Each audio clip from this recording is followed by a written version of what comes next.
to the lecture. आम के पल्लव में शंकर का आशीर्वाद। 11 आम के जो पत्ते जिस डाली में लगे होते हैं वो डाली कोमल सी डाली, 11 टुकड़े महाराज एक कच्चे सूत से लपेटकर 11 बार उसका भाग, जब उसको लपेट लोगे इस तरह से इकट्ठा करके आगे का जो भाग है 11 बार कच्चा सूत लपेटने के बाद जो भाग पीछे का आगे का कोई भी हो उसको शहद में डुबाकर शिव जी को समर्पित कर दो। किस जगह पर रखना है? अशोक सुंदरी वाली जगह। अशोक सुंदरी की जगह जानते हो आप लोग, पहले भी आपको बताया है, आज फिर आपको वर्णन कर दें। जैसे ये गोल जलाधारी है, ये शिवलिंग रखा है, ये 2 जहां से पानी बह रहा है बाबा के चरणारविंद, राइट में श्री गणेश जी का स्थान, लेफ्ट में कार्तिकेय का स्थान, बीच में अशोक सुंदरी की जगह। शंकर भगवान की 6 लड़कियां हैं। भगवान शंकर के 13 बच्चे, 13 बच्चों में से 6 लड़कियां, उस 6 लड़कियों में से एक लड़की का स्थान, भगवान शंकर की एक बेटी का स्थान, अशोक सुंदरी का स्थान सामने पद्म पुराण में स्पष्ट किया। ये स्थान अशोक सुंदरी का। शंकर भगवान की जलाधारी में पार्वती जी का हस्तकमल, ऊपर से जो एक एक बूंद पानी गिरता है, ये शंकर भगवान की 5 लड़कियों का स्थान है। जया, विषहरा, सामरीबारी, दौतली और देव। शंकर भगवान की 5 लड़कियां भगवान शंकर के मस्तक पे जल की धार गिरा रही हैं। बीच में जो अशोक सुंदरी का स्थान है महाराज, उस जगह पर शहद का मुख, जो शहद आपने भिंगोया है, उस शहद का मुख शंकर जी की ओर कर कर इसी चैत्र के महीने में, इन्हीं नवरात्रि में शंकर भगवान के उस अशोक सुंदरी की जगह पर शहद का भाग शिव जी की ओर रख दें। महाराज अगर घर में संपदा की कमी हो या कोई पैसा खा गया हो, रुपया नहीं दे रहा हो, पैसा अटक गया हो, तो उस शहद को शिव जी की ओर मुख कर कर उस आम के पल्लव की जो डंडी है उसको 11 डंडी को वहां रख दीजिए और उससे अपनी कामना कर कर आ जाइए। हो सके उस शहद में से थोड़ा सा शहद किसी रुमाल पर, किसी कपड़े में लगाकर उसको रख लीजिए। जिस व्यक्ति से पैसे लेना है, जिस व्यक्ति से पैसे मांग रहे हो, उससे एक बार जाकर मिल लीजिए, एक बार उसको खबर कर दीजिए। बाबा चाहेगा भोलेनाथ तो नवरात्रि में ही पैसा वापिस आ जाएगा, अगर शिव कृपा कर दे। ये बाबा की करुणा। आम का पल्लव कोई साधारण नहीं जिसको कलश के ऊपर रखा जाता है, शिव की कृपा। जिस आम के पेड़ पर स्वयं कामदेव चढ़कर भगवान शंकर के तीसरे नेत्र द्वारा जलकर भस्म हो जाते हैं, वो आम का पेड़ साधारण नहीं हो सकता।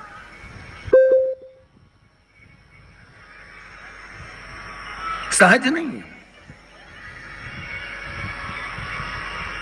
और वैसे भी शिव शिव है। घर में ज्यादा रोग हो, बीमारी हो, ज्यादा तकलीफें आ रही हो, कष्ट बढ़ रहा हो, बीमारियां बढ़ रही हो, या भय लग रहा हो, डर लग रहा हो, हृदय चित्त में कहीं ना कहीं आपको भय का भान हो रहा हो, तो 1 लोटा पानी एक कलश में जल भर कर रख लीजिए और रात भर उसको रखे रहने दो। नवरात्रि चल रहा है, उस कलश को रात भर रखकर सुबह सुबह उस कलश में एक बेलपत्र डालकर उस जल को नीम के पेड़ के नीचे, जहां चैत्री नवरात्रि में नीम के पेड़ के नीचे सारी विद्याएं, आद्य शक्तियां, सारी देवी उस नीम के पेड़ के नीचे विराजमान रहती हैं। उस कलश में एक बेलपत्र डालकर रात भर रखकर उस जल को पूरे घर में घुमाकर उस नीम के पेड़ के नीचे समर्पित कर दीजिए महाराज।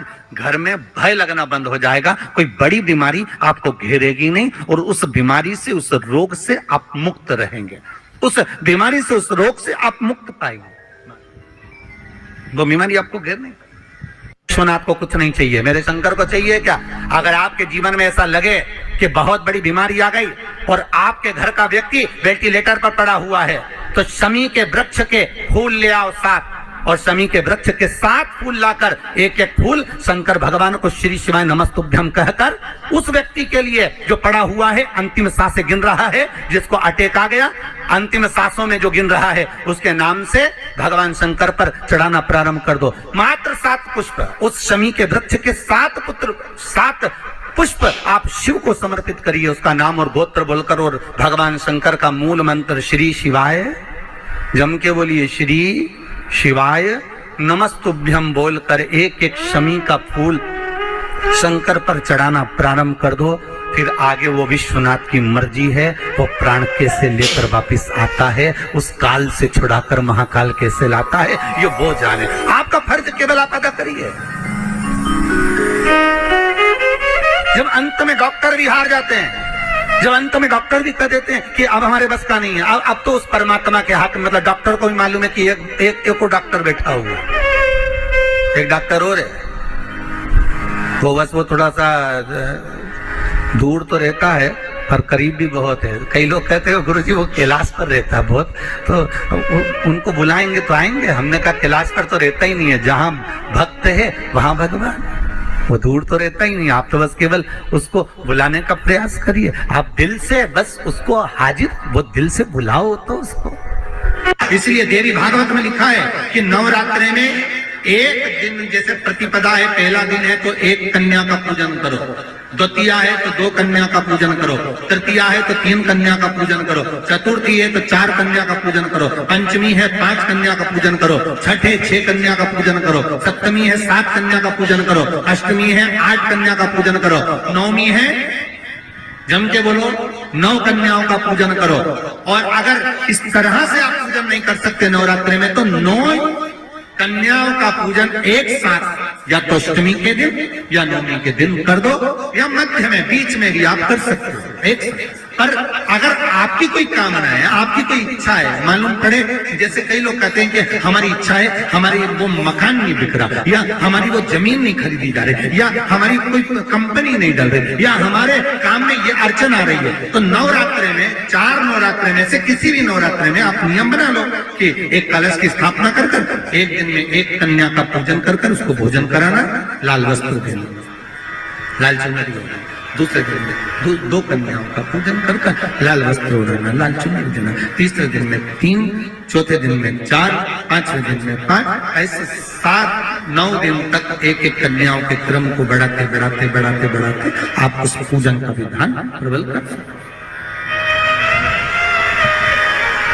क्या मैं नवरात्रि में अगर मान लो कोई साधना करना हो तो कौन सी साधना करना चाहिए? हम किसकी आराधना करें? हम 9 दिन तक किसकी साधना करें?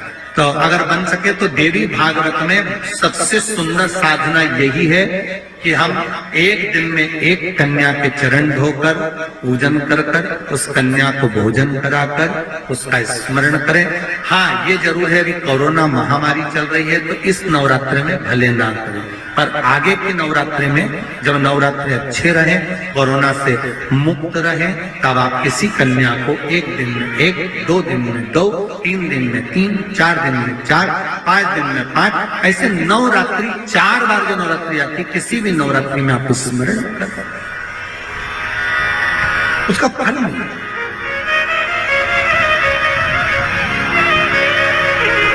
उसका फल हो।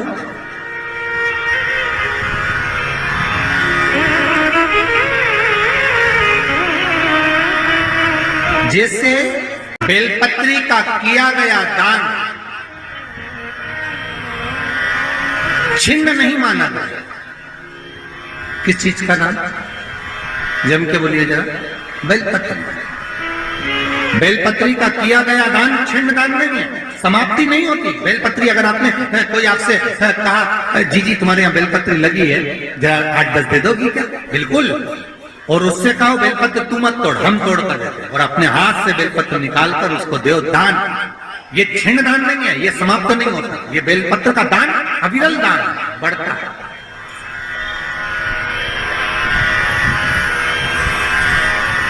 सुख का भान करता है। ये छिन्न होने वाला नहीं। अभी प्रिय है पुष्प में आक का पुष्प, जो आंकड़े का पुष्प होता है, शंकर को बड़ा प्रिय। और दूसरे नंबर पर शंकर को प्रिय है शमी का पुष्प, बहुत ध्यान देना महाराज। तीसरे नंबर पर शंकर को प्रिय है महाराज सरसों का पुष्प। सरसों होती है ना, जो राई अपन बोते हैं, सरसों बोते हैं, उसमें पीले कलर का जो पुष्प लगता है। हमारा तो निवेदन रहता है जब तक सरसों आए तो प्रयास करा करो कि सरसों के 108 पुष्प शंकर भगवान पर चढ़ाना प्रारंभ कर दो। महाराज ये पक्का है कि वर्ष भर कोई बड़ी बीमारी आपको घेर नहीं सकती अगर सरसों के फूल शिव को चढ़ रहे हैं तो। और प्रयास करना कि सरसों का जो पुष्प होता है, सरसों का जो फूल होता है महाराज, अगर कोई व्यक्ति को किडनी या लीवर से जुड़ी हुई कोई तकलीफ होती है या किसी व्यक्ति का एक्सीडेंट हो गया होता है और उसका कोई अंग रह गया हो, कोई शरीर का कोई भाग रह गया और वो काम नहीं कर रहा हो, जैसे किसी के पांव रह जाते हैं एक्सीडेंट के बाद, किसी का हाथ रह जाता है या कोई अंग काम नहीं कर रहा हो, वहाँ ब्लड पहुँच नहीं रहा हो, वो जगह एकदम सुन्न हो गई हो, खाली पड़ गई हो, तो उसके लिए शिव महापुराण की कथा कहती है कि सरसों के पुष्प 11 शंकर जी के राइट भाग में, जहाँ शिव जी के गण दरवाजे के द्वारपाल मणिभद्र जिस जगह पर निवास करते हैं, कौन निवास करते हैं? मणिभद्र। शंकर जी के दरवाजे के द्वारपाल हैं मणिभद्र जी। तो मणिभद्र दरवाजे के द्वारपाल में राइट भाग में मणिभद्र जी विराजते हैं। मतलब राइट भाग कौन सा हुआ? जब आप मंदिर से बाहर निकलेंगे तो राइट भाग, मंदिर में प्रवेश करेंगे जब राइट नहीं होना चाहिए, आप मंदिर से जब जाएं तो राइट भाग। मतलब आप मंदिर से राइट से जाएंगे तो शंकर जी का भी राइट हो जाएगा, क्योंकि शिव जी ऐसे बैठे हैं तो शंकर जी का भी राइट हो गया, देवता उनका भी राइट हो गया, तो राइट भाग सीधा हाथ मणिभद्र जी का स्थान। 11 सरसों के पुष्प मणिभद्र के उस द्वार पर आप रख दीजिए और मणिभद्र के द्वार पर रखकर अंदर जाकर 108 वापिस जब आप बाहर निकल रहे हैं, ये पुष्प आप रखने के बाद एक बार बाहर जाएंगे, फिर वापिस आएंगे मणिभद्र के रखने के बाद, और अंदर जाकर 108 सरसों के पुष्प शंकर को समर्पित करेंगे महाराज। उस सरसों के पुष्प जो शिव जी को आप समर्पित कर रहे हैं उसको वापस लेकर आएंगे, श्री शिवाय नमस्तुभ्यम बोलकर उस सरसों के पुष्प को महाराज सरसों के तेल की बोतल में उसको डाल लीजिए। शंकर भगवान को किसी भी प्रदोष में, शाम के समय प्रदोष काल में उस तेल को वापस ले जाकर चढ़ा दीजिए शिव जी को, उसको वापस लेकर आ जाइए। उस तेल का प्रयोग आप नाभि में डालिए और जो शरीर काम नहीं कर रहा उस स्थान पर कम से कम 15 दिन 20 दिन तक उसकी मालिश करना प्रारंभ करिए। बाबा चाहेगा तो चलाने का प्रयास कर देगा और वो अंग, वो शरीर काम करने लगेगा। मणिभद्र का स्मरण, श्री शिवाय नमस्तुभ्यम, सब बोलिए एक बार जमकर, श्री, अरे पहले बोल दिया, हमारे साथ तो बोलो, श्री शिवाय नमस्तुभ्यम। भगवान शिव के मंत्र का स्मरण कर कर करते सरसों का जो पुष्प है उसमें आनंद की अनुभूति है, आनंद के